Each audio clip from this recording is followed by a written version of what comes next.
그런가 하면 통진당 관련된 글도 논란이 일고 있습니다. 함께 보시죠. 자, 헌재가 통진당 해산을 결정한 그 시점 직후에 연이어 올린 글들이 논란인데 소수자로 살아본 경험 없는 사람이 소수자의 입장을 이해하기 어렵다라며 이른바 이 통진당을 두둔하는 듯한 글을 올렸다는 논란이 일고 있고요. 자, 25일 사법의 정치화를 경계해야 된다라며 마치 헌재를 해산한 이 사법부가 정치 영역에 개입해서 안 된다라는 듯한 글도 올립니다. 2대 올록에 의존하는 정부는 실패가 쉽다라는 글도 27일에 올렸습니다. 정치권에서는 마치 문영배 헌재소장 대행이 통진당을 해산한 헌재와 당시 정부를 비난하는 글을 올렸다라며 비판을 하고 있습니다. 여권을 중심으로 이런 비판이 나오고 있습니다. 권성동 원내대표 의견 들어보시죠. 헌재는 사법 현실을 감수하면서까지 대통령 탄핵 인용 가능성을 높이려는 의도를 숨기지 않고 있습니다. 이 모든 불공정 재판의 배후에는 민주당과 우리법 연구회 출신 법관들의 정치, 사법 카르텔이 있습니다. 특히 문영배 대행은 이재명 대표와 사법연수원 동기 시절부터 호용호재하며 또 내가 우리법연구회에서 제일 왼쪽, 재판도 정치도 결정의 시기가 더 중요하다며 편향성을 노골적으로 드러냈습니다. 자신의 SNS 계정을 탄핵할 것이 아니라 탄핵 재판 회피 신청서를 제출하는 것이 마땅합니다. 자, 통진당 관련 글이 논란이 되자 이른바 통진당을 두둔한 건 아니냐. 그러자 문 대행은 통진당과 무관한 일반론적인 글을 마침 공교롭게 저 시점에 올린 것이다 라는 식으로 해명을 해서 해명이 더 논란이 되고 있습니다. 김우식 교수님, 네. 사실은 이 통진당까지 가면 이건 좀 더 복잡해질 수 있는데 통진당이 어떤 당입니까? 북한과 직간접적으로 이른바 내통을 해서 대한민국 체제를 전복하려 했던 자들이라며 사실 헌재에서도 그럼요. 인정이 돼서 해산이 된 이 통진당인데 물론 이 방법론적인 방법에는 뭐 찬반일 수도 있어요. 꼭 굳이 정당을 해산하는 것이 옳으냐 따지냐를 떠나서 이 글 어떻게 보십니까? 통진당과 무관한 글이라는데. 통진당 해산이 지금 논란이 시끄러운 내란의 원조 아닙니까? 내란의 원조. 그러니까 자유민주 체제와 북한 공산주의 체제와 이렇게 분단 체제에서 대결할 수밖에 없는 우리 대한민국이기 때문에 우리나라 헌법에는 다른 서구 민주주의와 달리 정당 해산권을 헌재에 주고 있는 거예요. 어떤 민주주의도 정당 해산권은 헌법에 있지 않습니다. 그러나 우리나라는 분단 국가이기 때문에 북한과 맞닥뜨려 싸울 수밖에 없기 때문에 정당 해산권을 명시해 놓고 있고 예. 그것이 유일하게 적용돼서 해산된 사례가 바로 통진당 사태였고요.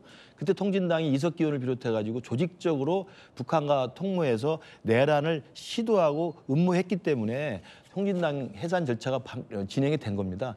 그때 2014년으로 알려져 있기 때문에 10년 전입니다만 뭐 당시 현직 재판관이었고 상당히 고위급이었겠죠. 그러면 당시 고위급 재판관으로서 본인의 개인적인 뭐 생각을 가질 수 있습니다만 그런 중요한 정치적 사건에 대해서 이렇게 SNS에 올리는 것 자체가 저는 부적절하다고 생각이 들고요. 예. 아까 앵커께서 말씀하시는 것처럼 지금에 와서 이게 논란이 되면 저는 해명하는 태도 아까 제가 말씀드렸습니다만 그때는 그랬고 그때 상황이 이랬고 지금은 이렇다는 이야기를 정확히 하면 됩니다. 사람이 생각이 바뀔 수 있어요. 저도 햇볕 정책 지지하다가 지금 햇볕 정책 폐기한 사람 아닙니까? 그걸 당당하게 이야기하는 게 중요한 겁니다. 그때 유엔공원 갔을 때 사실은 이런 거였는데 그땐 제가 어렸습니다.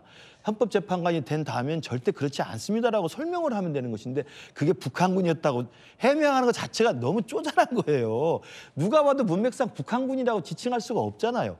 이번에 통진당 문제도 좋다 이거예요. 그럼 10년 전에 그때 고위급 재판관이었지만 아무튼 정당을 해산하는 것 자체는 문제가 있다 생각할 수 있다면 그때는 그랬지만 지금은 내가 헌법재판소 재판관이 돼보고 권한대행이 돼보니까 이 헌법이 얼마나 유중한 것인지 알겠다라고 설명하면 되는 거 아니에요? 근데 그게 아니고 통진당과 상관이 없어요. 이게 누가 봐도 좀 치졸하잖아요. 저는 그래서 이 문영배 재판관의 지금 상황에 대한 논란은 뭐 김유정 의원이 말씀하신 것처럼 우리 당에서 이 탄핵 인용을 예상하고 뭐 불복을 빌드업하는 거 아니라는 의심을 살 수는 있겠습니다만 그럼에도 불구하고 한 개인 권한대행인 중차대한 자리를 맡고 있는 문영배 재판관의 저는 해명과 태도가 너무 석연치 않다는 거예요. 그렇지 않습니까? 저는 조금 더 공개적이고 당당하게 자신의 생각이 바뀌었으면 바뀌었다. 그다음에 이재명 대표가 지금은 몇 년 이후로는 뭐 인연이 없다라든지 설명. 저도 개인적 인연 따지면 김부겸 선배, 과 선배지요, 김민석, 자력, 문덕구 선배지요, 박수현, 뭐 박용진 다 알아요. 그렇다고 제가 뭐 그 사람들하고 같은 생각하는 게 아니잖아요. 그러면 저는 명명백백하게 밝혔으면 좋겠다. 이렇게 네. 두루뭉실 뭐 구렁에 담 넘어가듯이 통진당 이야기가 아닙니다. 이거 누가 그걸 생각을 하겠어요. 참 그런 면에서 좀 안타깝습니다. 헌재 재판관은 무엇보다 이 정치적인 어떤 중립성을 겉으로라도 표방해야 한다라는 어떤 문제의식 속에서 이런 논란이 계속 이어지고 있는 건데 사실 이 통진당까지 두둔한다면 이건 한번 물어볼 수 있는 거 아닙니까, 우리 사회가? 지금은 생각이 바뀌었는지 아니면 정말 저게 그냥 일반론적인 글을 공교롭게 통진당 해산 직후에 저는 오해 살 수 있는 글을 본인이 아무 생각 없이 올린 건지 그게 정말 사실인 건지 어떻게 보세요, 안용환 의원님?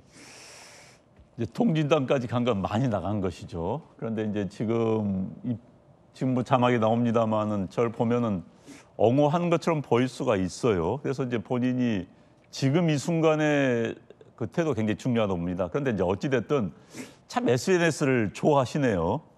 저는 판사님이 저렇게 시간이 많아가지고 저 판사님도 정말 경무에 시달립니다. 그런데 SNS에 자기 의사 밝히고 할 정도의 여유가 있으신 분이시다 하는 생각이 들고 지금도 뭐 네티즌들이 그렇게 공격을 한다고 그래요.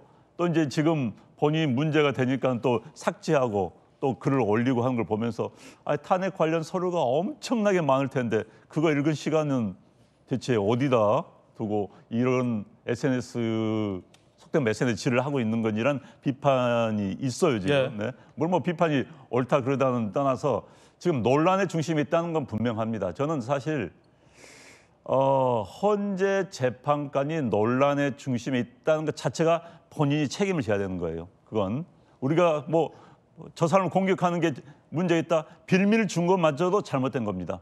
재판관은 그래야 되는 겁니다. 우리가 교육자 그다음에 종교인들한테는 뭐 잘못하면은 공격하지 않습니까? 잣대가 틀린 겁니다. 일반인의 잣대와 헌법재판관은 정말 그 어떤 법관보다도 잣대를 높이 댈 수밖에 없는 겁니다. 그렇기 때문에 그 잘못 물론 공격한 측도 뭐 작은 건데 크게 과대해서 확장해서 공격할 수도 있어요. 그러나 빌미를 제공한 건 본인이다. 본인이 일단은 자기 자신에 대해서 성찰하고 되돌아볼 필요가 있고요. 전 이 기회에 대한민국 헌법재판소의 근본적인 존재 이유에 대해서 한번 우리가 질문을 던져봐야 된다고 생각합니다. 헌재가 있는 나라가 많지가 않아요. 사실 우리 프랑스 흉내내서 만들어 온 건데 대부분은 최고재판소가 대법원입니다. 우리는 헌재를 87년 체제에서 만들었습니다. 87년 체제에서 만들 때도 굉장히 논란이 많았어요.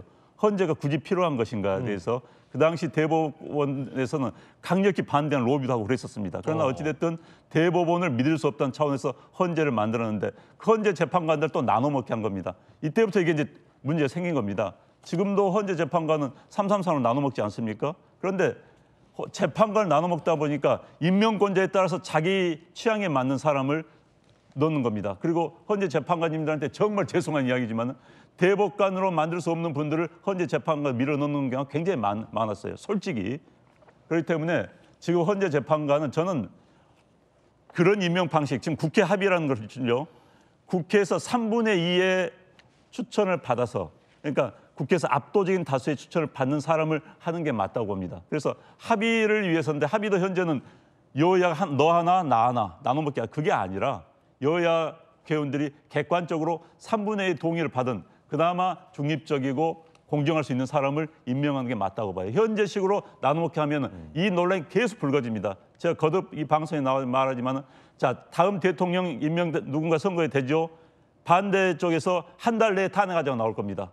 투집자가 또 탄핵 나올 겁니다. 어떡할 거예요 그러면? 그럼 그 당시에 야당이 가반만 넣고 뭐 3분의 2 뭐 탄핵을 한다. 또 이런 논란이 휩싸일 수밖에 없습니다. 그래서 이번 기회에 헌재 재판관 임명 문제에 대해서 다시 한번 뭐 우리가 토의를 한번 해볼 필요가 있고요. 게다가 헌재 재판관들이 스스로 자기 성찰해야 되는 겁니다. 정말 성찰해야 되는 겁니다.